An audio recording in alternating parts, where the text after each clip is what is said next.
Yo, no maniacs. Good afternoon. This is Nomad Live.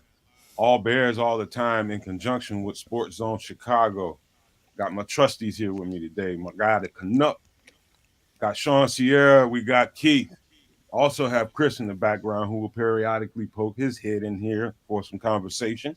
But yeah, the show and theme of the show was who's your combine crush, which we will get to at some point. I got multiple guys that I want to talk about. But we would be remiss if we didn't get to the news of the day because, of course, Ryan Poles had a presser today at the combine and also flutes. And there's a bunch of speculation behind it. It's it's a bunch of people on both sides of the argument. Jump to a conclusion about this, jump to a conclusion about that, and it's just a bunch of people in the middle scratching their heads, right? So let me preface what I'm gonna say with a little bit of background about me. In my profession, being a mental health professional, over the years I had to learn to read people. Without going into a whole lot of detail, while most people are listening to someone when they're talking, I'm reading. And so my background, prepares you for stuff like that for years and years and years. I've done this. And that's what I was doing when I was watching Poles talk. I was doing a lot of reading. I was also listening as well. There was this show some of you people may be familiar with called Lie to Me. I forget that actor's name. It's a really good show. It's one of those persons. Kid, I see you thinking over there. What you thinking? Timothy something Roth, right, or something like that. Tim Roth. You got it. That's it. That's okay. it. So in that show, I never watched like a whole season of it, but I periodically from time to time check it out, and he is really good at reading people's body languages and kind of discerning whether or not this person is telling you the truth. And I thought that was the most interesting show that was on TV at the time. I just really never had time to watch it, but it's a very interesting show, and that's what I do a lot. I just read. And what I saw today was a GM that went out there with the intent to drive up the value of that draft pick by doing what? Remaining non-committal. He threw a few words out there that a lot of people held on to, and they pretty much got him on a plane, Justin on a plane to Vegas or Atlanta and everywhere else. That's not what I saw at all. I heard some key things in there. We're going to talk about all of it, but I saw a guy with the intent of going out there to be non-committal and drive up the value of that pick. That was my take from it after I'd seen it twice now. And so that's what I got from it, kids. But you want to give some pleasantry before you answer that or respond to it? Why not? Hey, no maniacs, what's cracking? Good to see you guys out there in the chat. Good to be back here with my brothers, Keith, Shawn, Nomad. Let's get into a little bit of that. You saw it basically the way that I saw it. What you folks are going to see out there on X in the Twitterverse is people sort of spinning it however they see fit. Sure, you could spin this as in a direction where it looks, smells, and feels like Ryan Poles is done with Justin Fields and he's moving forward with Caleb. But realistically, the Happy Bears GM went out there and he said absolutely nothing. The first thing he said when he went out there was, "Hey, look, I have just about nothing to say. I'm not revealing anything. I'm not giving you guys anything. I'm just I'm here because there's a couple of things I want to touch on." And one of those things, in my opinion, was just the Justin St. Brown Brothers podcast. He touched on it a little bit, and clearly he sees and feels the way that Justin might feel in this situation. He understands it. He sort of touched on it just by saying, look, he's in an odd case scenario, and I'd like to give him some clarity. It's tough to be living in the gray. And, if the GM can understand where Justin's mindset is, I think, the rest of us should be able to do the same thing. So, you mind if I add something to it? I forgot to mention it while I was introing. I also watched the DJ Moore interview he did with the NFL Network that just came out. And DJ, you know how DJ is. He's very vague, but he offered up some non-solicited information that he spoke to Justin. He's been in contact with him, and he intimated to the guy that was interviewing him, we know some things between us. We know some stuff. And so that, to me, you couple that with what Ryan Poles said, they're keeping those guys in abreast of everything that's going on. Those dudes know exactly what the game is, and the game is to drive up the value of that pick. They can't say anything right now. It'd be stupid to say anything right now, you know. Yeah, But if anything they could possibly say, and that include all three of those guys that we just sort of brought up: Ryan Poles, DJ Moore, Justin Fields. If anybody says anything outside of that, there is a potential that they might draft Caleb Williams. That drops the stock of that trade. That trade value goes down, and makes it much less likely that they will secure the trade and the capital that they're looking for. Therefore, they would be pushed into a situation where they trade Justin. So what's really funny about all this, guys, the funny part, the ironic part, is that the media is so focused one way, polarized, to get Justin out of town, and it's exactly what Ryan Poles requires to keep Justin here. I well, don't I don't think it I don't think it devalues the pick because once it's on the market, then the piranhas are going to come, and they know, and it's open season. Everybody's going to they know at that particular point. You got to come with your best offer. I just think the fact that it's vague. I think the fact that he wants he as long as you think that he wants Caleb Williams, and you know he's going to do his due diligence, you're going to have to come off with a historic haul for him to give up that pick. If he intimates that he wants Caleb Williams, but he'll listen, like, okay, well, how do I get this? Well, he really wants Caleb, but he is willing to deal, and I think that's and I love the fact that nothing's leaked out. I love the fact that um, he's been such a phenomenal poker player, and I said it yesterday. Like he is given a master's class on how to be a GM. All right, nothing has come out, and some people are saying. Some podcasters like, oh, they're not on Justin Fields. They don't know if Justin Fields is the guy, or they don't think Justin Fields is the guy. And I'm like, you don't know that. I said, unless you heard it from Ryan Poles, like you don't know that. All right. Opinion is, and it's all we're doing is giving opinions. So don't say he goes, it's a reality. I'm like, come on, bro. I'm like, you know, it's just frustrating because we don't know. No one knows. Only people who know are them. And, you know, it's anyway, a brilliant game of chess, Shawn, is what you seem to yeah, play. chess, not checkers, man. That's, hashtag chess, not checkers. And that's the whole thing is that if you want that number one pick, because you really want Caleb Williams or Drake May, doesn't matter who the hell it is, you're gonna have to come up off that pick because the bear, I mean, off a haul because the Bears, or you think the Bears want it. So in other words, you're gonna have to pay a premium, and that's what he's doing. Just as you said, no man, he is driving the price up. He's making sure that premium on that pick goes through the roof. So, and as he should. Well, actually, what I saw, I agree with everybody so far, is a game of non-committal versus Keith, leverage. Pete, before you continue, I'd just like to throw a little bit of love to the checkers players out there. Checkers is a fun game. I appreciate some checkers. I'm pretty good at checkers. Just I do wanted too. to. But no, actually, I mean, I love the fact that, man, everything has just been very, enveloped shut. Nothing's coming out, nothing's leaking out. So which lets you know that Ryan Poles has a very firm grasp on what's going on at Hallis Hall. Everybody's committed to keeping everything tight-lipped, and that's including players. That's including whoever you think about it, with whether it's Kevin Warren, who's been interviewed thus far, um, and I think it's starting to drive certain members of the media crazy because at one point they were considered themselves in, but now it seems like they're more or less out and not getting information. So now the speculation is being tossed around. But based off of the interview that I listened to, what I did hear is a guy one that is empathetic to the players. He made mention that hey, I wanted to give Cody Whitehair and Bojack an opportunity to get out there on the market early and see what's available to them. With regard to with Justin, hey, I understand how he may be feeling.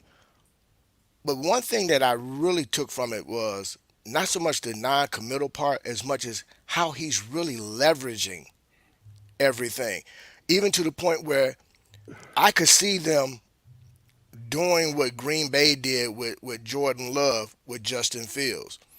Not necessarily picking up the fifth year option as much as saying, you know what, we could potentially extend this guy, give him an extra year or two, and let's play this out and see how this really comes together while we're still building this. Because they, let's be honest, we're really now in year two, going into year two of the rebuild. So I just think that right now, based off of the interviews today, along with some things that even Flus kind of threw out there, that yet there has been no commitment voiced. I think they pretty much know what direction they're going in, and now it's all about leverage. So let me throw you guys a few nuggets of stuff. I told you I watched it twice. First time I was reading, second time I was listening for words. Let me now before I get into the wording part of it, let me tell you, when you go back, if anybody chooses to go back and watch that interview again, go back and just turn the volume down and just read his body language and just watch him swaying back and forth. That was nervous energy, trying to convince people of something. That's how you read that. He was trying his best to convince people and stay non-committal. The more you watch it and listen to it, the more brilliant I think Ryan Poles is. He knew exactly what to do, but how was he was out there to sell.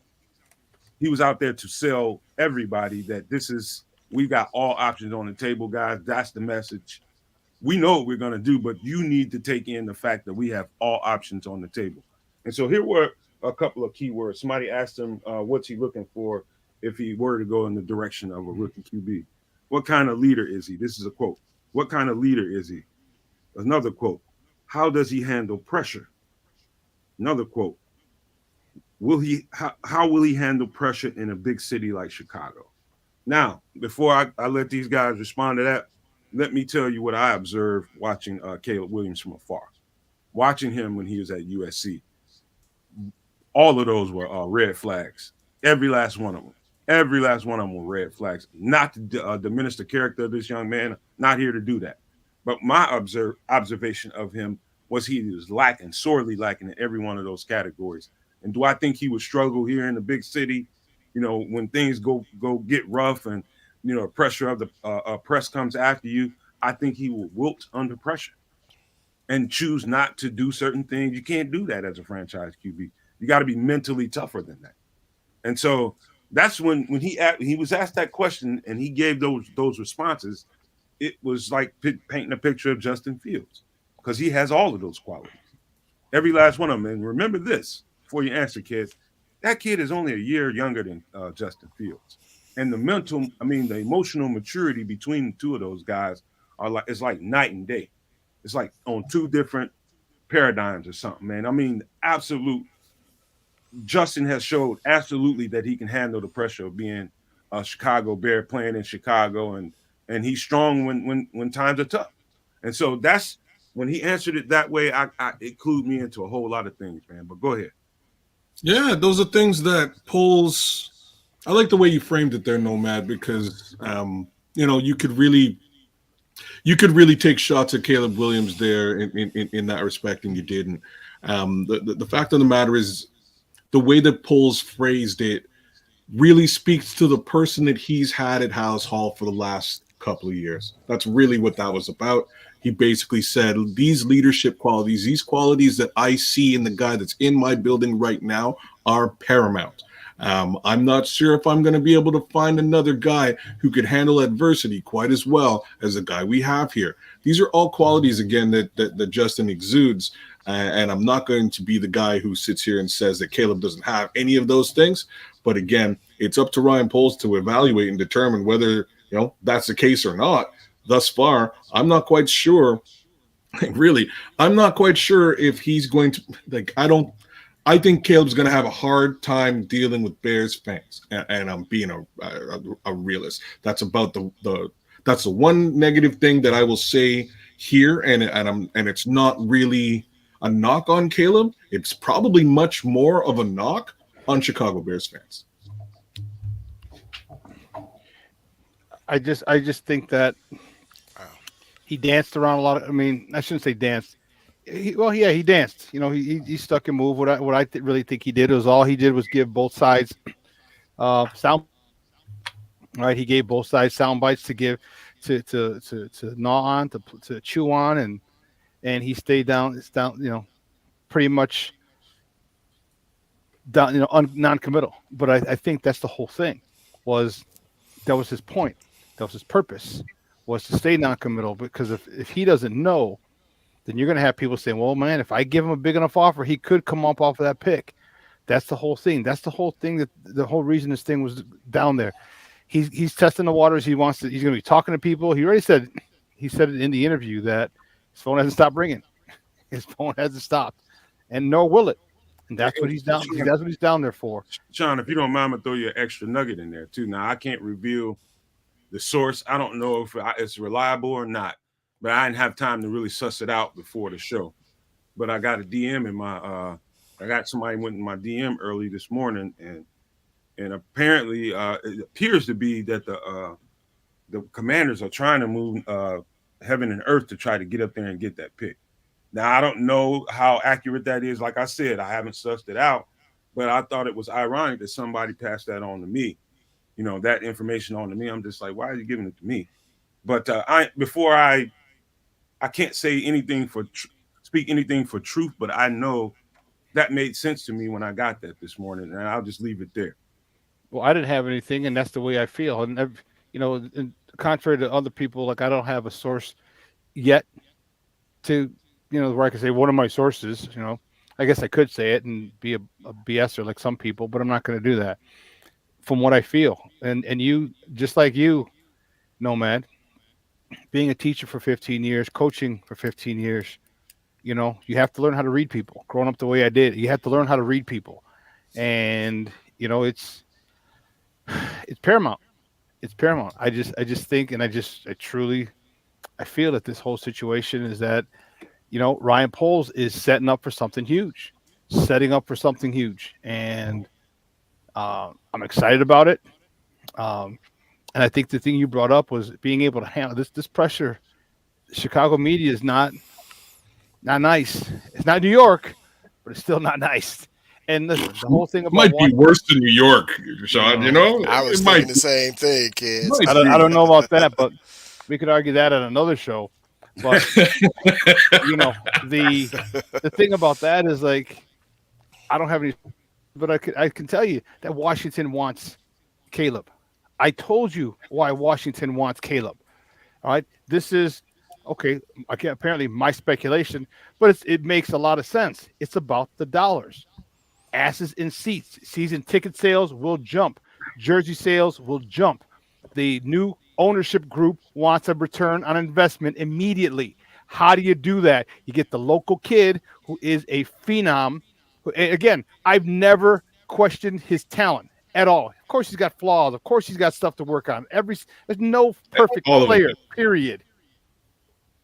But bringing him back to DC to play in front of his home crowd is going to do wonders for that franchise, that new ownership group. It's going to do wonders for the NFL, because what if this guy, because the major outlets have the East Coast bias, just due to the population. I get it. I understand. You want him on the East Coast. All right. What if he beats the Giants or the Cowboys at home? Ooh-wee. Come on, man. Now the fervor is it's at a fever pitch, and you can't even go. It's going to go insane. And then they could be 3-14, but they beat one of their rivals at home. Yes. People that list for season tickets will quadruple because they're going to sell once he's drafted by them. But man, that waiting list is going to be a mile long. That's my take. To piggyback on what you just said, Sean, what it really comes down to is two things here, man.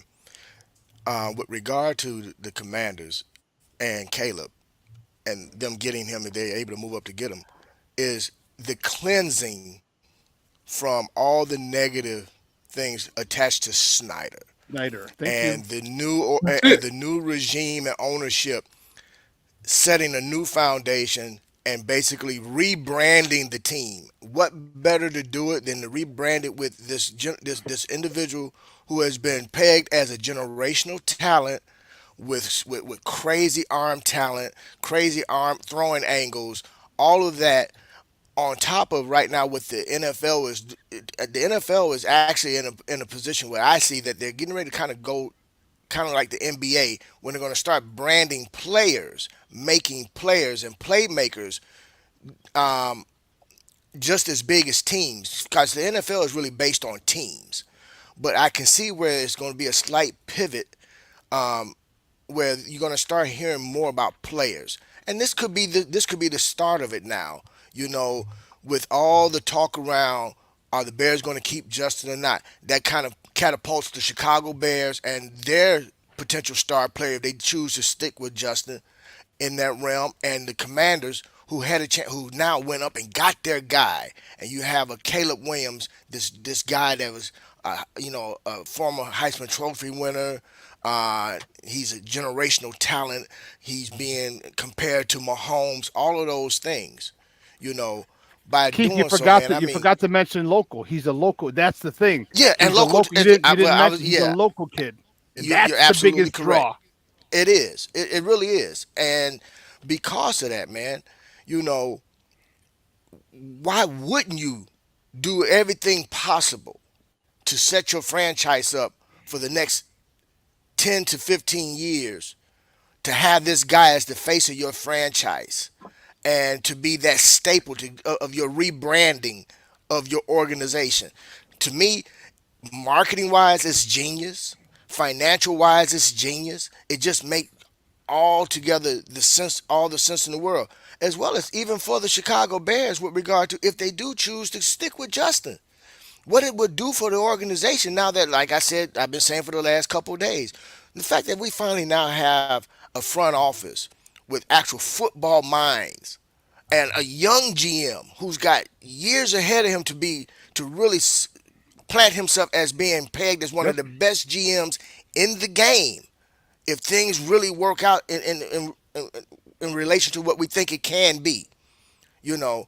And then I'm just going to end it with this, going back to what some of the things that Pose has said with regards to what they're looking for in terms of that guy to lead their team and lead their locker room at that quarterback position. It goes back to one thing that he's been speaking on since the day he took over all the way up to today. It's all about the character of the person. Yeah, we're going to look at the talent of that individual, but for us, it's about the character of the person. And they've been in step unison together. That's Kevin Warren, Ryan Poles, and even Flu said it today as well in his presser. It's all about the character of the man. So we got to take the time as fans and as individuals with platforms and the media, take a step back, remove your emotions from it, and really allow your ears to work and listen to what is being said. And if you have the capabilities of reading body language, implement that as well. And I think it'll start becoming a lot more clear, and the scales will come off your eyes, and you'll start seeing what they're really trying to achieve here. And listen, I'll tell you guys something, man. This is what you don't want to forget. There's a reason why Magic Johnson is in Washington. Number one, there's a reason why Bingo. he's there. Number two, there's a reason why Magic Johnson himself moved heaven and earth and stopped that plane mid-flight, and Antonio Pierce being able to get his offensive coordinator. That dude did it about face in the middle of the air and went to Washington. Magic Johnson made that happen, Yep. and there's a reason for that. Don't lose sight of that. All of that stuff happened for a reason. They are going to move heaven and earth to get that number one pick. And it's about how much of heaven and earth can we make them move. And when you get done thinking about it in that sense, and don't get so crazy and carried away with what was said and what wasn't said in today's presser, it adds up. It still adds up. Regardless of who wants to spin this any way they want to spin it. I am telling you guys right now, the plan was always to move this pick to number two, get in that spot, and figure out what they can do from there. What they can get from them, they're stretching it out, trying to figure out, what is it that we can, how hard can we shake this tree, and how many leaves can we get to come down off of it. And I think that's just where we are. Now, here's another thing. Um, when Flus was being asked, I can't remember the particular question, but it was in reference to what we need, and the value of the number one pick. And this, he said, the goal is to keep your options open, but with the number. Wait a minute, I take that back. This is Fluce's quote. The first thing out of his mouth when asked about that, he said, we need depth. We just don't have enough of it." So when you isolate a statement like that, combine it with everything we've just talked about previously, Flus let a fraudulent slip out again. We need that. We need depth. You ain't gonna fill the holes in this roster with no six damn picks if you take a quarterback at number one. You ain't. You're gonna be lacking. You just that number one pick is going to get them the picks that they need to really fill out this roster with the depth that they know that they need. We feel like we're close, but we need to layer the depth, man. And you're not gonna do that with no one pick, man. I mean, with picking at number one, you just can't. That's just where it is. That's If you that's why go, I brought up yesterday that if we take it just a little step back to the Ryan Pace days, Ryan Poles coming in was short a draft pick due to the Justin Fields trade, and then had to flush out the entire team. We're just now coming back onto par with the draft pick case scenario, except he then had to trade another two, A for Chase Claypool, B for Montez Sweat. One out of two worked out, 50-50. Can't blame the guy. Right. Mind you, he still needs capital to get to that depth case scenario that both him and Flus are really looking to get to. So Hmm. once more, I expect to trade back because that's what will get you that capital. and Build that someone in. talked about us. It's not us pushing. We're telling you what we think, and we're telling you from everybody's. We're looking at everything. We're not looking at, oh, he's got arm talent. Oh, he's the next generational, the best thing since sliced bread. Oh, he's this. Oh, he's that. Oh, okay. We're not looking at that. We're looking at something deeper, and we're giving you our opinion. Okay. There's certain things when you read the tea leaves, and there's certain things that you can see that some people might not be able to see, and that's understandable. Okay, but we're giving you a perspective. Okay, that's a little different, and Yeah. if it conflicts with the mainstream media, then it conflicts with the mainstream media. If it So was be it. if it was uh, congruent and similar to the mainstream media, then it would just be similar to the mainstream media. And we're not being contrarian just to be contrarian. We're being contrarian because this is what we see. This is what our eyes have seen. There's a lot of years of football playing and coaching, okay, on the screen, okay, and so we see things, we get a gut feeling. So I the holes that we have here's you if you draft Caleb, okay, you get a phenomenal talent, okay, but you don't get your wide receiver, okay. So now what do you do with nine? Now you have to take a wide receiver there, or do you take that edge rusher if he's there, or a left tackle if a left tackle falls? What if a left tackle falls? What if Olu falls? So now you're still not getting the wide receiver help you need for the new quarterback. And let's not forget, just because even if they do trade or they don't trade the number one pick, doesn't mean that they're drafting Caleb.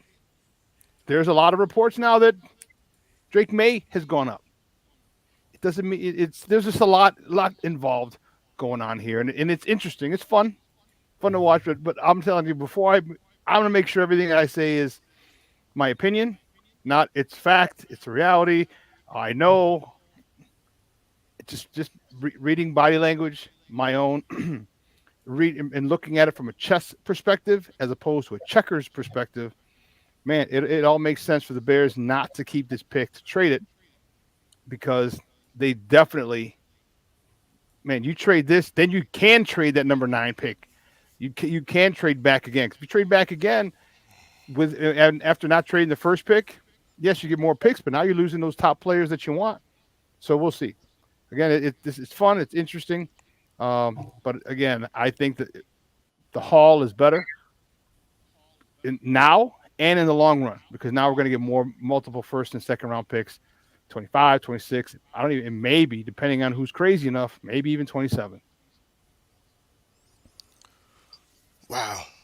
I don't know how to follow that up, man. I mean, you hit it right on the head, honestly, Sean. I mean, we're not asking anybody here to completely agree with us. And we're definitely not trying to be puppeteers and get you to think the way we think. Again, this is our own personal opinions. Um, my approach to everything, especially with regards to what's going on right now in free agency, and as well as what's getting ready to take place for us to draft. I like to think outside the box, and I like to interject certain things to get you to think about what could be. With regard to, and let's be honest, if you've run any type of business of any sort, or if you are not even a business, if you are into just investing, you want a return on your investment. But with that, in order to do that, there has to be some multiplication involved. And last I checked, if you have, let's say, 5 or 6 picks for the entire draft, and you use that very first pick, that can basically multiply into multiples, but you use that pick on this one guy, that's a big swing.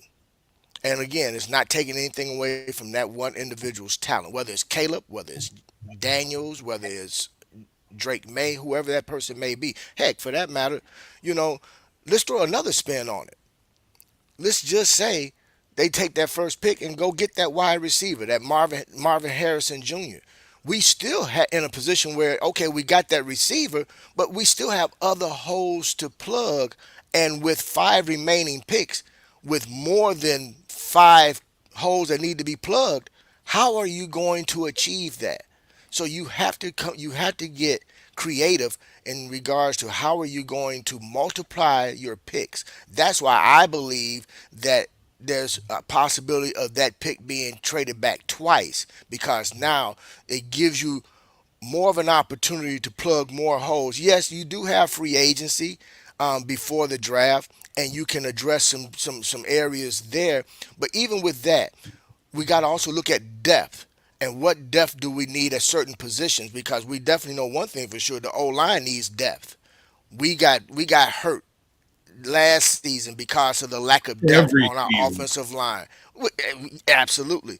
Even the every defensive line, for that matter. We need depth at defensive line. We need some depth at linebacker. I mean, we have holes to plug, and unfortunately, six picks just won't cut it.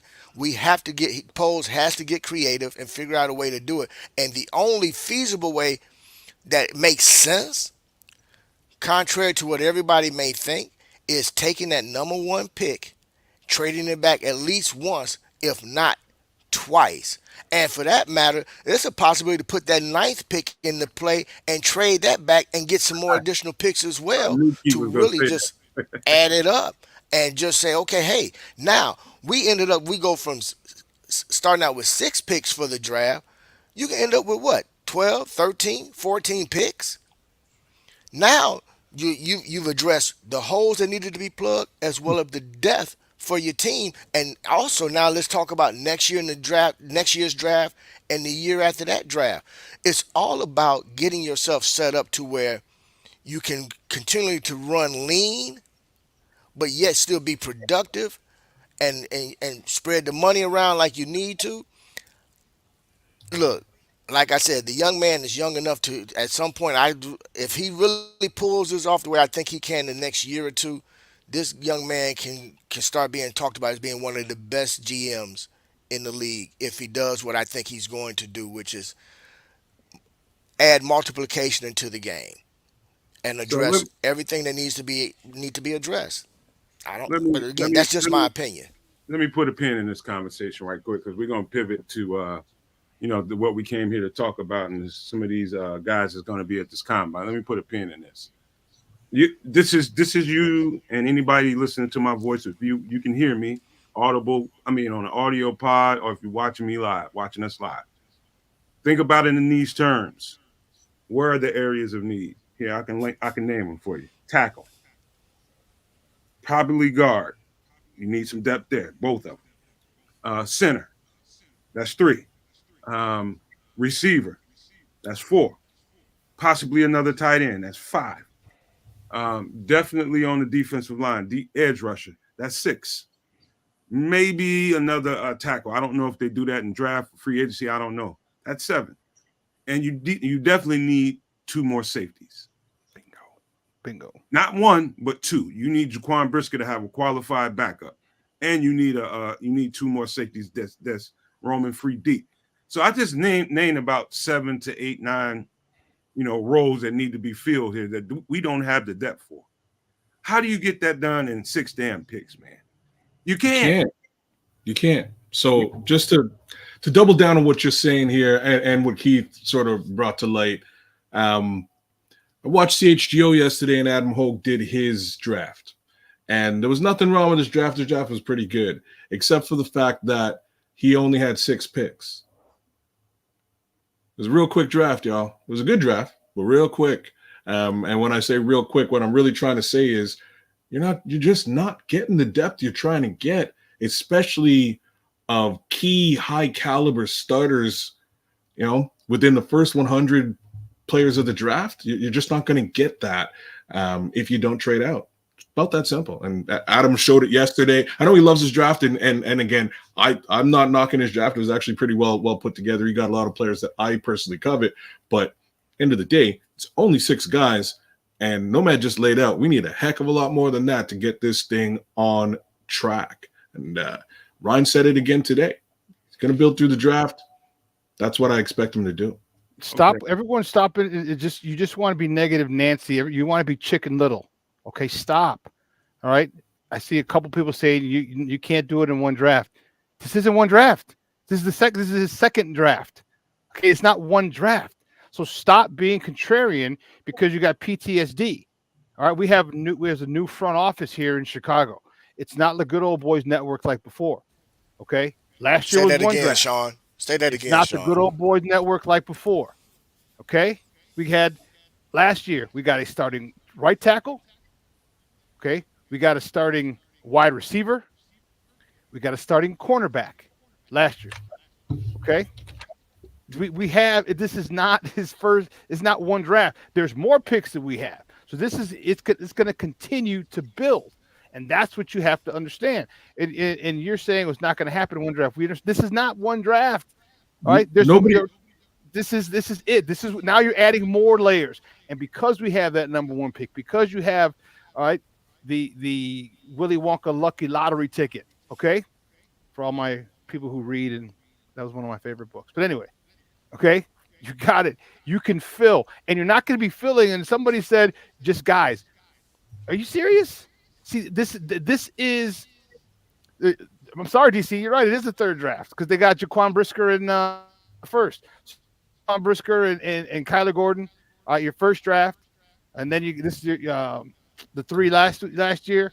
I include DJ Moore in there because that was part of that draft with the pick. Okay.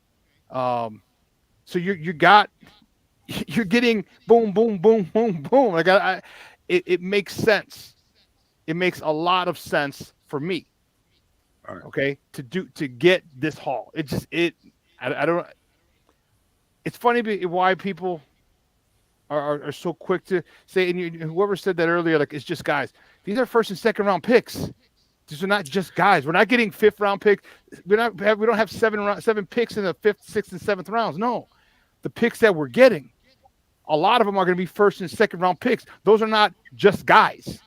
You don't get, you're not trading the number 1 pick. Talking about potential starters, man. And your 1st and 2nd round picks are dudes that you want. So even 3rd round picks. Let's go ahead. Let's put a pin in it because I know this can carry the rest of the show, man. And I know we'll do it all week, y'all. Let's keep going. I mean, it's not going anywhere, man. It's going to be unless we get news overnight that boom, they made a move. We're gonna be this conversation isn't going anywhere, man. But let's do a pivot, man, because Shawn is right. Just to add this to the end, man, it's not about how many you can get, it's where you can get them and the caliber of the player that you could potentially draft. You're talking about day 1 starters that they can get in that first 2, 3 to 4 picks, maybe. Day 1 starters. So just keep that in mind when you start talking about this one effing player that's never played a down in the NFL, man. You can calm down, man. But all right, let's pivot, man. Let's talk about the thumbnail, man. We're talking about who are your crushes at the combine, man, and we could start by position. But first, let's do station ID.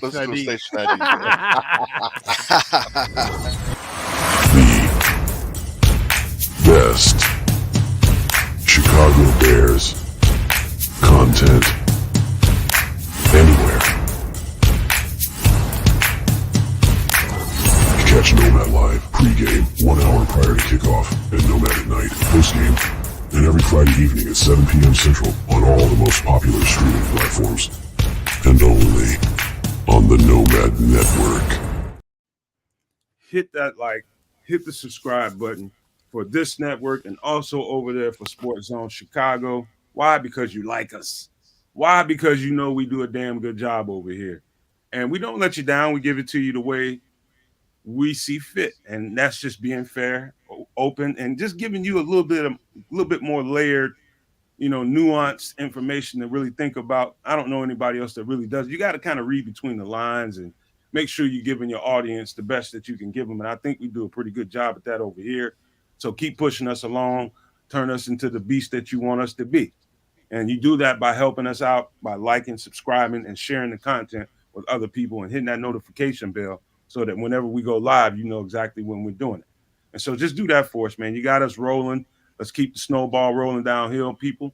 Go and get you some extra email addresses and give us some extra subs, whatever you need to do. But we do appreciate the love, man. It is absolutely reciprocated, everybody. But let's get into this. The person on the thumbnail, in case you don't know, I mentioned him last night. If you watched, shout out to J2K too, by the way. That was a hell of a mock draft last night. Yes, it was. And in that conversation, I put a name in the chat right before we got out of the show. The guy's name is Marcus Harris, 3-tech from Auburn. He's he's the face on the thumbnail. That's one. I know we got to talk about positions, and we're going to get to that. But that's the guy I'm be paying a lot of close attention to. He, Dominique Hampton, a few other guys. But let's start with running back. I know you guys. We talked about this kind of already, but kids, who's your running back crush that you want to pay attention to at this combine? I got a couple, but I'll keep it down to one. I'm really interested in seeing Bucky Irving. I think Bucky Irving, again, being a Chicago kid, I think he's a perfect fit to add that, that shiftiness, that east-west we don't really have on this team. That's me. That's the guy I'm looking to see. Again, there's a couple of more backs that I'm interested in seeing because I'm worried that Bucky Irving may go a little bit earlier than expected. Go ahead, Shawn. There's two. One, I like Marshawn Lloyd from USC. All right, but I also like Audrey Emmy Adime. I forgot. I don't want to butcher his name. Young man out of Notre Dame. Estime. I like him. You like Audrey Estime? Yeah, he's really good. I like him a lot. He's got some top end speed, and I think that adds another layer. I don't remember how much they used him coming out of the backfield at Notre Dame. All right, but I think one of the issues that you're going to have to deal with, regardless what a guy coming out is pass pro. All right, and you're going to want to be. You're not going to want to put him in certain situations. You're going to want to put him in maybe for a series or 3 or 4 plays at a time. But he's one guy that could take it to the house in a heartbeat. And you know what? That's one thing I don't think we have. I think Khalil Herbert is a really good outside zone. Oh yeah, I see you. I see you, Chris. I think Khalil Herbert is a really good running back. He's got really good speed. He just doesn't have home run speed like Estime. And if you can, you put someone like that in there, who can take it to the house anywhere, man, that's an added dimension, because one person in the wrong spot, one person fills the wrong hole. Pause. Okay. Then man, it's a house call. So guys, before you respond, Keith, I put, because we ain't gonna have time, we're gonna have to try to whip through these positions. Yeah, you're right. And I just put my running backs to look out for in the draft: Rasheen Ali and Jace McClellan. So you guys if you guys want to know my take on that, but go ahead, Keith. My bad. Mine is Bucky Irving, man. That's who I'm really wanting to see.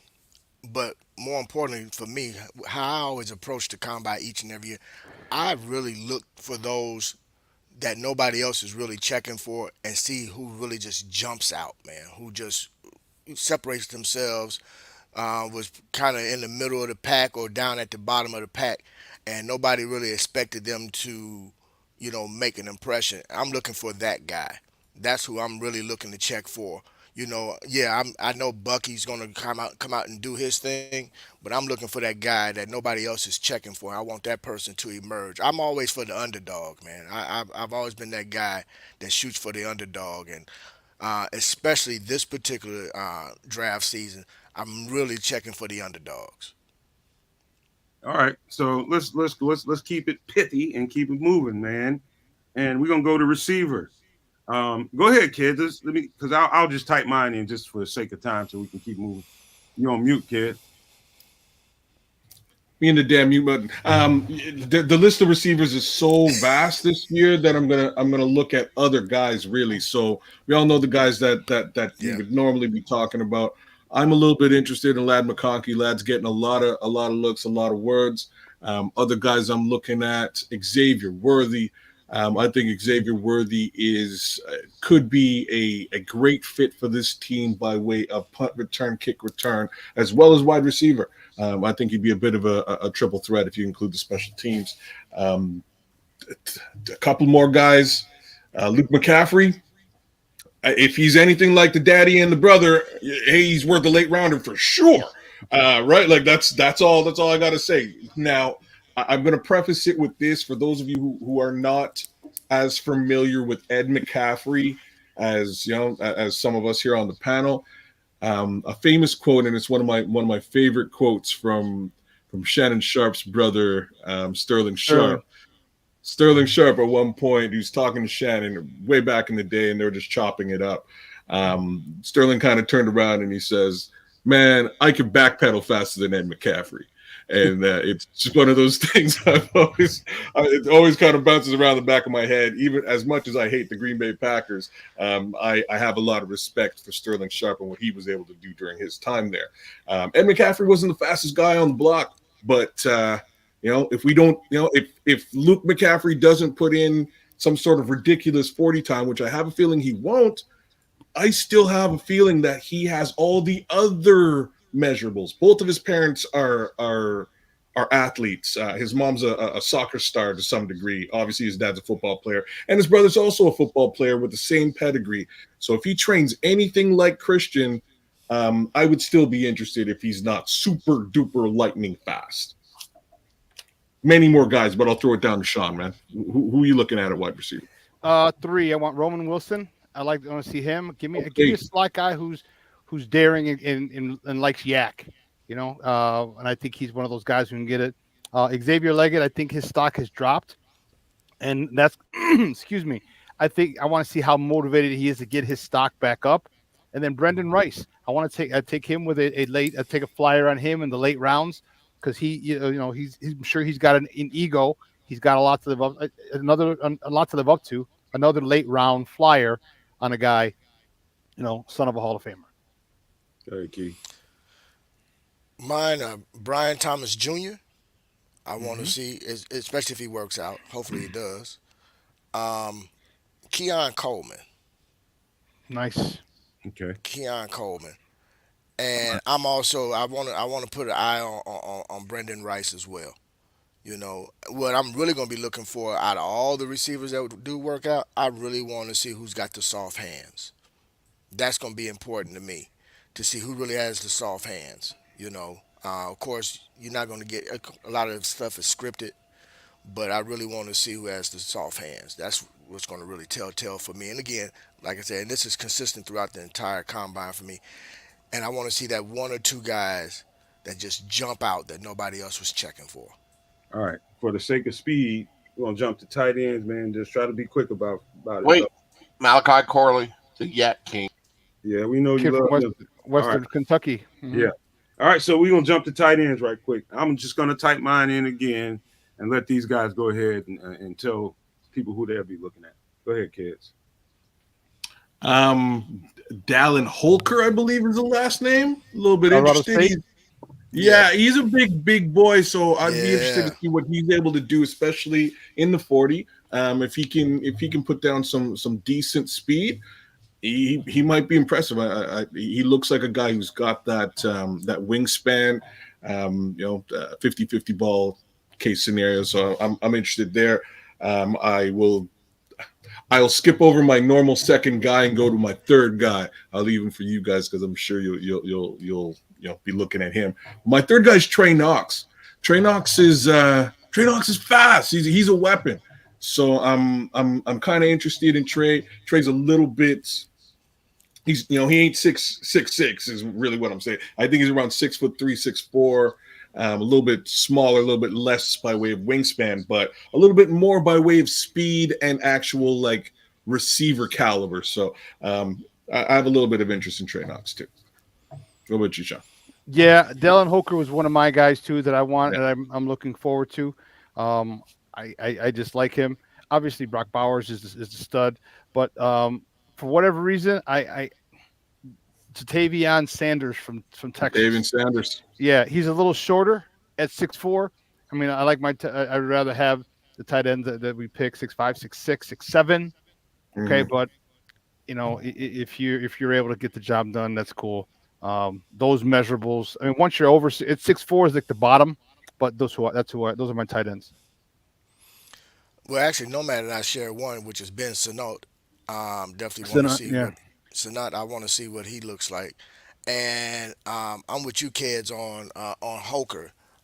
He caught my eye when I watched the Colorado State-Colorado game, and what I'm looking for the Bears is not so much a guy that can do both, that can go out and catch a pass, but I'm also looking for somebody that can help in run support. So I want to see what guys can really show that they're strong in blocking, So that's my take on it. All right, let's jump right out of that into. So before you do, Jakeem Bell, I'll leave that one there. Let's go. Bell, yeah, of course. There you go. I don't see Jakeem Bell is going to be a weapon, man. He's not going to be your typical tight end. He'll end up on a team. I just thought one of you guys would have grabbed Jakeem Bell at some point, but nobody did. I consider him an absolute weapon, man. There's no telling how some team is going to use him. Typical tight end, I don't see it. He doesn't have the measurables, man, but he can do so many different things with the ball in his hand. He could end up being a running back for all the hell we know, man. We don't know. You know what? Yeah, you're right. He could be H-back, like a fullback. Yeah, you can see him maybe even being used in a fullback capacity. So on this one, let's do this one because we got interior alignment and we got tackles to talk about, even center. So just give me one of each, whether it be, let's just say interior alignment could be guard or center that you want to watch for, and just a tackle to watch for. I'm gonna write mines in the chat. Go ahead, kids. So for me, if we're talking, I'll leave center alone. And I will say Mahogany and Haynes. Those would be the two guys that I'm interested in as far as offensive guard is concerned. I don't consider offensive guard a major requirement in this draft personally, but Ryan Poles may feel differently. So, those are the two guys that hold my interest. Cedric Van Pran for Georgia. Yes, sir. He plays both. All right, he plays both guard and center, and so for him, I like that. And then JPJ, if we're talking center from Oregon, or Schmitz from West Virginia. Okay, Keith. I always butcher his name. The kid from Penn State, man. Fashanu. Olu. Olu Fashanu. Yeah, him. And I want to check out Amarius Mims out of Georgia. Okay. Different kid. I'm looking for somebody to really stand out, man. This one it's too easy to look at for the guys that we already basically hear about, but for some reason this year I'm really looking for somebody just to jump out, man. I'm rooting for that underdog. All right. Well, here we go. We're about to jump to the defensive side of the ball. Before you do one final note, Cooper Beebe as well is a guy we probably should have talked about. Black Belt Ben just kind of brought his name up into the chat, so I figured I'd throw him out there too. He's solid as well. I want to see more though. Okay, got you, man. All right, let's start with these D tackles. What I'm gonna do is I'm going to write a Oh defensive yeah. tackle and a So many. and an edge rusher. Mine is going to be he's going to be a tackle and an edge rusher mix. One of them is anyway. So let's start with D tackle and edge rusher. Who are two guys you're going to be looking at? Holy smokes. So many D tackles to look at, dog. Really, I'll do the world. I'll do you guys a favor, and I'm going to start with Tyler Davis. I want to see Tyler Davis. I expect a little bit more. I think he's got some stuff, but I want to see it in the combine. As far as edge rusher is concerned, as far as defensive edge, geez, man, I kind of want to see Adiza Isaac and Braylon Trice. Yes. Ah, you Those are two stole guys both I of kind of mine, want to see. bro. I want to see how they stack up against those other upper echelon guys. Go ahead, Shawn. What about you? I still want to see the big man. Saw him in Mobile. All right, but that's Tavondre Sweat Yes, from sir. Texas. Mm-hmm. He's a dude Yep. like what is he? 427 pounds and runs like a He's a 5 large flat. lad, and apparently he moves quite quickly too for Yeah. his size. Yeah, and he's powerful. Yeah. Edge rusher. Yeah. Yeah, just pass on that one. I didn't get to look at the edge rushers, so I'm not gonna. It's all good. It's all good. Go ahead, Key. Well, Adisa Isaac, since he was really brought to my attention um, with J2K, but I'm a sweat guy. You know, being down here in Texas, you get a chance to watch some UT ball, and I, hey, that the kid is for his size, man. You know, he gonna be a wrecking ball. And one other player, man, that kind of caught my eye that I want to check out is this kid out of Utah, man, Jonah. What is it? Ellis? Ellis, yeah, Yeah, yeah. yeah. I want to put an In eye on relation to him. Luther, No, I don't know. But Okay. those are my guys, and of course, Kez, you and I we share the same one. So All right. Okay, so here we go. We're There's gonna one more. Muhammad, is it Kamara? I think is the last name. Kamara. Muhammad Kamara. Kamara, I think is the last name. I'm interested in those later round DEs. Again, I want to see how they stack up because on tape and by way of production, those first five defensive ends are they really separate themselves from the rest of the pack. Yeah. But I want to see how they stack up by way of physicality out there doing stuff. So it should be fun to watch in the combine. Okay, so here we go. We're gonna jump right on over to linebacker. I already got mine typed up and ready to fire send. Go ahead, Let kid. me let me guess who you're gonna send. It's probably gonna be Maris Leofau. Am I guessing right? That's one of them. You must. Okay, just checking. Just checking. He's super solid. There ain't nothing wrong with Maris, man. Nothing at all. So linebacker for me are two guys who would play both linebacker and safety. They're listed as linebackers for the most part. I've seen them both play safety. I think they can play either and do it at a very high level for the Chicago Bears. First one being Peyton Wilson. Kids nuts. I don't believe again that linebackers really a key focus for the Bears this time around, given the linebacking core we have today.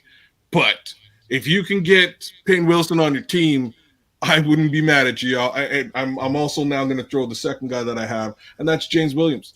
James Williams, 6'3", safety for the most part, very athletic, hard hitting, rangy, length. I'm interested in putting both of those guys on the squad in either a linebacker or safety role. I'm starting to lean a little bit more to James Williams now because he's more of a safety slash linebacker than a linebacker slash safety just because of his length, right? So that might be a great way to help fill out Eddie Jackson's situation. What about you, Shawn? What do you think? For some reason, I don't know why, and I just got a couple games of his and not even a lot. I just want to see how, excuse me, Jeremiah Trotter Jr. Okay. I want to see how he performs at the combine. I know he's got a pretty recognizable name. And if you notice, a couple of my picks have been names that we've recognized because they're second generation uh, players. So I don't want to see him. Tommy Eichenberg out of Ohio Yes, State sir. State, is yep. one for me. And another kid that I'm just don't know if he will fit our system, but I followed the kid since he's been at A&M, which is Edrin Cooper.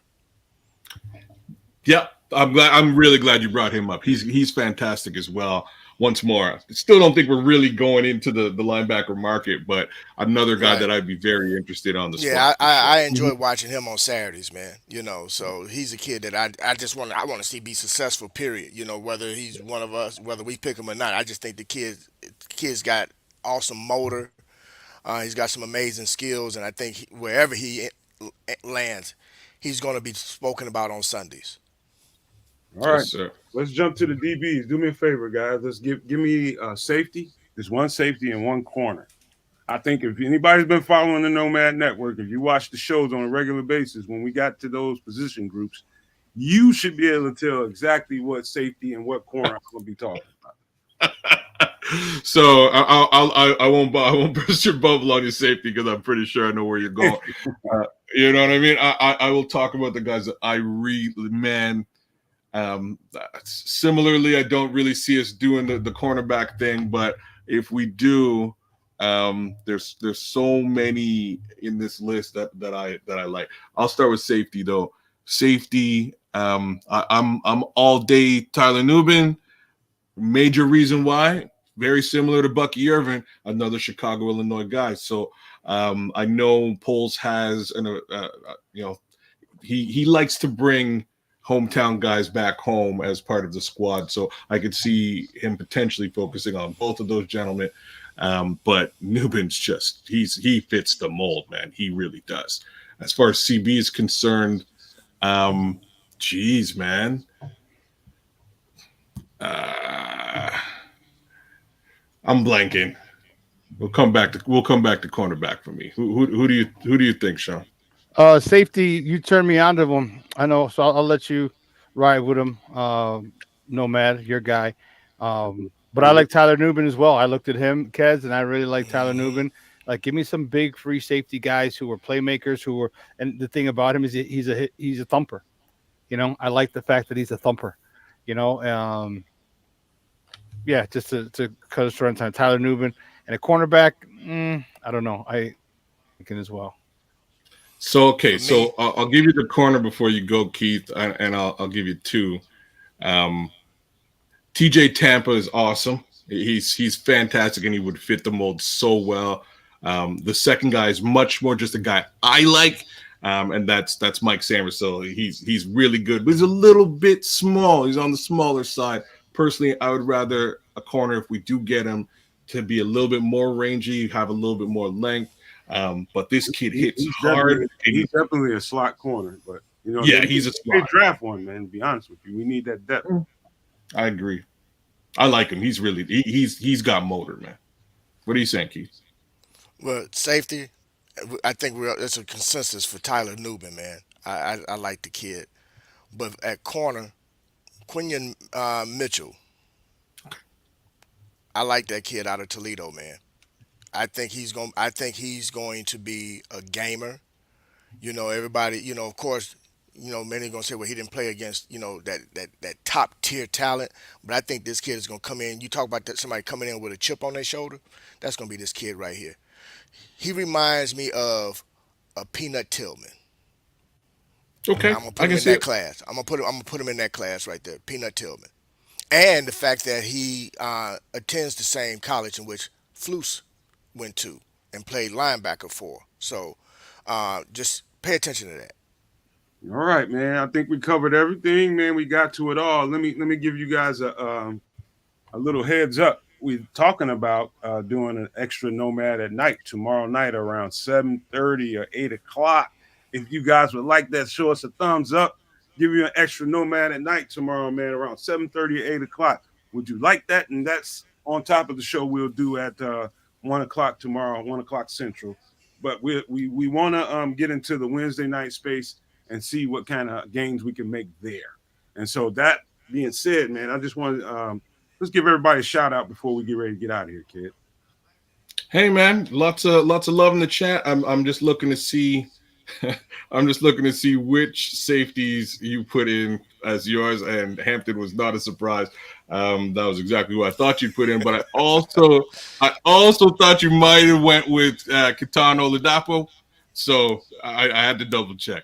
In any event, No Maniacs, thanks for joining us again today. It's been awesome chopping it up with the homies here. Chris, what's up, man? What do you got to say? Hey man, I want to jump in and say real quick how proud I am to have Ryan Poles as our GM. Hmm. This is a young man that he handles himself with such poise, and Class. yeah, he's just at his age. I mean, the guy's not even 40 years old yet. You know, the way he handles himself. Uh, he has gained my trust, and with all the negative images we are fed daily of young black men, to see him handle himself at that high level, it really makes me proud. So I just want to add that in. I totally trust Ryan Poles to get this job done. So that's all I needed. Everybody in the chat, thanks for joining us. Love you guys. Guys on the panel, love you fellas. Brian in the back, you're killing it. And bear down. Go for it, Away he kid. goes. Yeah, hey man, I was just going around the horn. I got what I needed to get out of it. Again, thanks for joining us all, and big up to my fellas here. Always a blessing to be on the show with you all. Shawn, what do you got? My sports owners and my no maniacs, unite! No. Again, thanks for coming. Wonder Twin Powers, activate. Just make sure you give us Sports Zone Chicago a follow. That'd be appreciated. And we love the support, man. We love the support. All right, we're a little different. Again, we're not claiming, oh, we have this, we have that. We give you what we feel, we give you what we see. There's a lot of football experience, a lot of playing experience, coaching experience, and it's just different from other people. And we're not trying to make you convince. We're not trying to convince you. You think what you want. We're just presenting it, and you do your own research. Yes, sir. Hey, to our No Maniacs, once again, thank you for following us and jumping on with us today. And again, as always, love seeing all the commentary going on in the chat. To the sports owners out there, thank you for following us as well. And I know Maniacs, let's go over there and show some support to Shawn over at Sports Zone, please. Let's make sure we go over there, we like, subscribe, and share his content as well. Great content. More importantly, to my guys on the panel, as always, I love chopping it up with you guys and talking Bears football. I'm gonna end it with this, man. Like I said last night, I'm gonna continue it until we hear something. It's all about the character of the person, and that's in life, period. But more importantly, with the decisions that Ryan Poles have to make, um, Chris, you said it best, man. I'm also as proud of Ryan Poles because I think he's handling himself with ultra class, and I think he's got a great handle on it with regards to he's not going to be bullied to do anything that he doesn't want to do. He's going to do what's best for the organization, for the team, and with that, we have to respect that. So I'm gonna end it with that. Everybody have a great rest of your afternoon, and hopefully we'll see you guys tomorrow, as well as if we go live tomorrow night, jump on in and chop it up with us then as well. All right, Nomad. Amen. Well, let me just thank everybody. Thank all y'all for just being bomb ass supporters, man. Y'all are the shit, and we love y'all for being like that, man. And I'll just leave you and be short with this. Let me tell you what you saw at the presser today, one more last time. One more game. Grade A gamesmanship by a guy that has a good head on his shoulders and knows how to handle a situation that he's been presented with, a gift that he's been presented with. Grade A gamesmanship. Gamesmanship is what you saw out of Ryan Poles today. That's all it was. It's really all it was. Anybody twisting it and turning it in ways that benefit them, just block it out. That was just pure gamesmanship. That's all it was to it. And we'll just leave you guys with that. But before we go, I gotta always leave you with these famous words: love, peace, and hair grease, y'all. Bear down, y'all. Bear down. Bear down.